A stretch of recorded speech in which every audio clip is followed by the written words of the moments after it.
Oh, they released some dash cam footage. Did you see this police shooting from Middlefield? Yes, I have it pulled up right here because I can't stop watching it. The guy is now pulled over. In the main street of traffic. Yeah, oh yeah, yeah.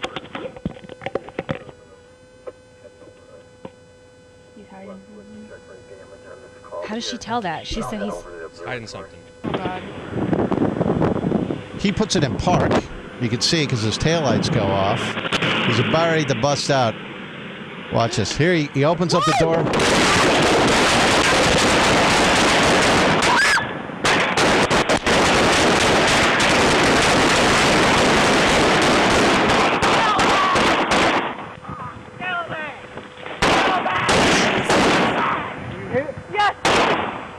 So he's now the guy who has shot the cops has been shot in the stomach. He yells out, "Kill me, kill me." Cover, I'll call dispatch. Okay. Bam! They just blast this guy. What did you run? You go okay? Send back him now! I have a pistol. Shot first! Send an ambulance, I'm hit. North State Street. Now, who said I have a pistol? Some outside neighbor goes, "Are you guys okay? I have a pistol." yeah, thanks, pal. That's exactly what we need is you to run into the scene with a pistol. Right. Get back in your house, old timer. That was nice. This is Erin. She says that she is the female police officer in this video. Good morning, Erin. Good morning. How are you guys doing? I'm doing good. So what happened here in this? I mean, we've seen the video, I guess, but Yeah. Well, it was my last day of training. I was hired with the department in February. How old are you, by the way, Erin? I'm 33. Okay, all right. 33? Well, Yeah. no, I'm just curious. You said She's right. Well, it's your last day of training. I thought, oh, she must be like 22 or something. No, I have 5 years of experience. I graduated from the police academy in 2007, and I started working in 2008. But I got hired by this department in February of this year. Oh, okay, all right. That place. So you have to do some training. If you get hired by a particular police department, they have to probably run you through their paces and all their policy and all that kind of nonsense. Right, exactly. So it was my last day of training. We had an hour left to our shift. My partner was driving. Now, let me ask you this question before you go on. That's what I thought because there were two of you, you and this guy, and I thought, wow, that's weird. Two cops with budget cuts. Normally, I thought they're riding around solo. But this is just because you were in training. Normally, are cops solo and you don't have a partner with you?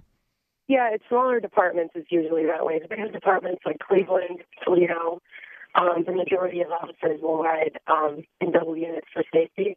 But you're correct because municipalities prefer, officer presence out on the road. They'll have one officer per car because that means more cars on the road, better police presence. But because it was my last day of training, we were both in the car together.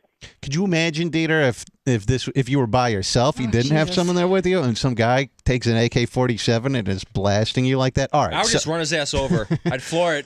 Well, that's what I thought with the car, and I'll go back, I'll play the video. There's a car, like a bystander, coming the opposite way. He stops, he sees all this shooting, and then he goes, oh, forget this. He puts it in reverse, and he drives out of there.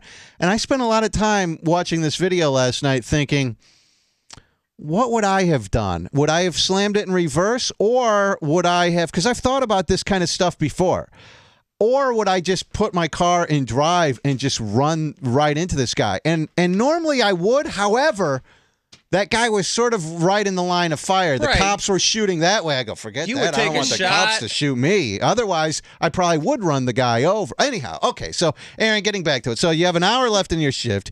This guy, runs a stop sign or something, or a red light? Yeah, we have at one of our main intersections, it's kind of shaped like a pinwheel. We've got a four-way stop with lights, and then we also have stop signs. It's Amish country. There's a lot of buggy traffic out there. So even if you have a green light making a right-hand turn, you still have to stop at a stop sign. This guy was coming in the opposite direction. He made a right-hand turn onto North State Avenue, which runs right past our police station, and he didn't slow down. He didn't yield. He just whipped around the corner. And my training officer said, this guy is getting a ticket. So we flipped the car around, and we go to pull this guy over. And what happens with the camera equipment is when you turn your lights and sirens on, the camera will back record 2 minutes.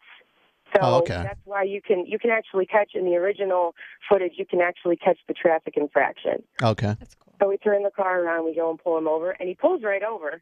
Obviously, you can see without any hesitation. But we had to wait for a while because we shared the radio with several other departments. At that time, there were a couple of park rangers who were talking back and forth to each other. So we were waiting for them to get finished with their radio traffic. So that this always amazes me about Park police rangers? departments. No, see, because I'm not.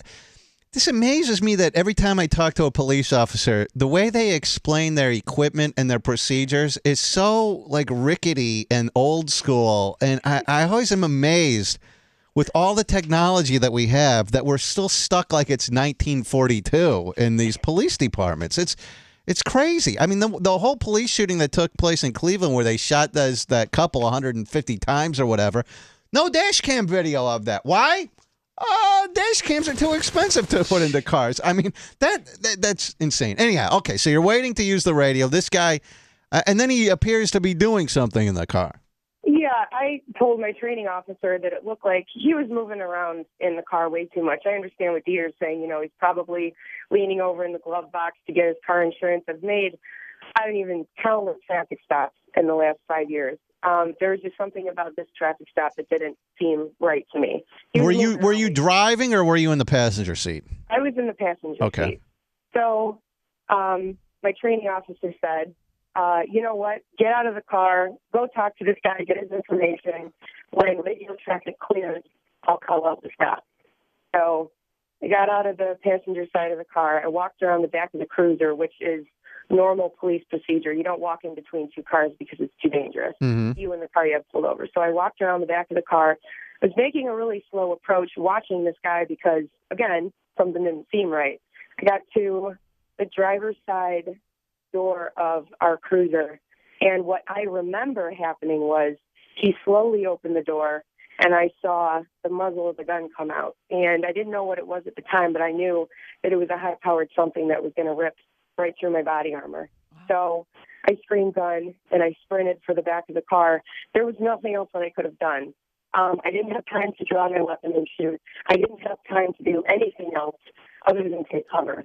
I've thought about if I were a cop, every time I pulled someone over, even if it's a soccer mom, I'd have my gun out. Point her at their head. That's right. I'm taking no chances. Where's your hands? That's right. That's right. Bitch, get out of the car. Get on the ground. I mean, I don't care who it is. All right. So this guy, he comes up. You see the gun pull out. Yeah. And I screamed gun and dove for the back of the car. And when you hear me scream in the video, that's when my hand got shot. I got behind the car. I kind of went into shock because my hand looked like a pile of hamburger meat. Wait, so which hand? Your left hand or your right hand? My left hand. And so you get shot, and it explodes your hand then, or what? Yes. It looked like a pile of hamburger meat. It was absolutely disgusting. And I didn't feel any pain. I was kind of in shock. Sure. Between the shock and the adrenaline, it just kind of burned. And I'm kneeling there, and I can hear the gunfire, and I'm going, holy crap, we're in the middle of a shootout. Like, I snapped out of it, drew my weapon with just my right hand, obviously, and started shooting. My partner, you can see in the video, this guy, he knows military tactics. At least that's what I've been told. I'm not in the military, but he starts coming after me, and you see the look of shock on his face when my partner starts shooting through the windshield at this guy. Oh, by the time he realized that there were two officers, it was too late. My partner had already unloaded an entire magazine into them. So the guy who's driving the car, he doesn't even get out of the car. He just shoots through the windshield and blasts this guy, huh?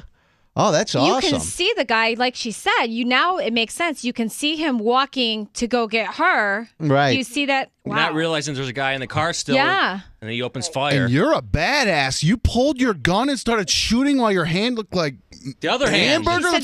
She said she didn't fire. She didn't fire. She pulled her gun. Pulling it, regardless, I would be in a fetal position crying like a baby with my hand blown off. That's amazing. No, I started shooting. I managed to unload a magazine. But that was it. My partner starts shooting at this guy, and then Who shot him in the stomach? Because it looks like he gets shot in the stomach, and then he goes down to the ground. Who shot him? You or your partner? My partner did. So he shoots him right in the stomach. This guy goes, he like falls to his knees and starts yelling, "Kill me, kill me." Yes. By the way, if they ever have like a women in uniform Playboy issue, I think you could be in it because I'm looking at a picture of you right now on RMG TV. She's pretty hot. Smoking hot. Beautiful. Yeah. Now, I mean, they could probably just put that hand behind you in the pose or whatever, because I'm sure that probably doesn't look too pretty these days. But Really pretty. yeah, she's a good-looking cop. All right, so the guy yells out, "Kill me, kill me," and his gun jammed. Is I believe what I was told. His gun jammed because the magazine that he had in his AK-47 was it was a high-capacity magazine, and it's still under investigation. Our department is investigating what this guy was up to exactly, but he was no longer able to shoot. His body was going into shock. He dropped down to his knees, and, that was basically the end of it. You hear another person's voice in the video. Yeah, who's that? It's an Amish taxi driver who he drove past the incident when it first started. That might actually be who that white car was. He parked his car on one of the side streets, came up. He has his concealed carry permit, and he was carrying that day. And he came up behind the cruiser in the middle of the shootout. And I was trying to reload my weapon because I had already unloaded a magazine. And he took my gun from me and he said, "You're going to be okay. Your partner's got this. If he needs any help, I have my gun on me." And I don't remember any of this. Wow, that's pretty crazy. I mean, that's wild. Are Amish allowed to take taxi rides? I didn't even know Amish could drive, let alone have guns. Who knew? It's a buggy, right? Yeah, no, it was a car. Oh, wow. Breaking the rules. He was an Amish taxi driver, which means he's one of the guys that drives the Amish around. Oh, okay. An Amish taxi driver. Oh. Yeah. Oh, so he's not actually Amish himself? Oh, okay. Correct. Okay. But aren't Amish not even supposed to get into a car? I mean, this sort of defeats the purpose, I would think. Why we're focusing on the Amish? I guess they go, well, technically someone else is driving it. I'm not doing it. I don't know. But anyhow, so this guy's like, "Hey, I have a gun if you, he was, at that point, I think the shooter had already been down. And they find in his, ammunition, ski masks, gloves, another .22 caliber rifle, DVDs, and things like kitchen-approved plastic explosives, homemade detonators, and other books like that. So when this happens, Erin, what is going through your mind? Obviously, you said, "Oh my God, we're in a shootout." That was the first thing that came into your mind. But does everything slow down? Does it go into slow motion, or what are you thinking during this period? Oh yeah, I mean like I said, what I remembered, the statement that I gave about what I remembered before I saw the video was very different than what actually happened. I remembered this guy slowly opening the door, and I slowly saw the muzzle of the gun come out. And then you can see in the video, this guy jumps out of his car. But I turned around and I sprinted to the back of the cruiser, and I could hear the gunfire behind me, and I knew he was shooting at me, and I thought that I was legitimately going to die. Like, I didn't have time. It wasn't fair. We got ambushed. Right. It doesn't matter how much training you have. At that point, it was take cover, as much cover as you can, and pray to God that you get through this. How long did it take till your hand started? I was just having a conversation with Charlie. We were out on this boat that I'm getting tomorrow. I think they're delivering it tomorrow. And the guy on the boat, the guy from the boat place, he fell and his arm, it got like jabbed on this hatch and it went right to the bone, this big gash. And he's like, "Yeah, it doesn't hurt that bad, but we're looking at this guy's bone. We're like, yeah, that's going to start hurting in a little while." How long did it take for this to kick in and you to go, "Oh man, this hurts. My hand is blown off"? As soon as the shootout was over, it was pretty awesome because you can hear my partner, Brandon. By the way, he is a bad MFer. He makes his way to the back of the cruiser in the middle of the shootout. He checks on me, asks if I'm hit, which it's funny, like, you realize how the brain really goes into survival mode during that time because my hand clearly looked like it had been hit. But he asked me if I had been hit. I said yes. cover me. I'm going to call dispatch, let them know. Because the first radio traffic that dispatch heard was me screaming into the radio that I've been hit, we need backup, send backup now, because we didn't have time to call at the traffic stop. Right. Oh, wow. Did you lose your finger? I'm sorry? Did you lose your finger? I did. My index finger on my left hand was amputated all the way down to the bottom knuckle. So there's nothing left there. My other two fingers, my middle finger and my ring finger, were basically hanging by pieces of skin. Oh, my wow. God. The pain didn't start to set in until, all the medics arrived, police departments from all of Geauga County. Whoever was on duty that day came to Middlefield. And it was pretty incredible to see an off-duty firefighter showed up on scene, took his shirt off and wrapped it around my hand to try to just, stop some of the bleeding. And the pain started to set in then. And I've had two children. I delivered them naturally. I would rather have another child any day than go through that kind of pain again. It was.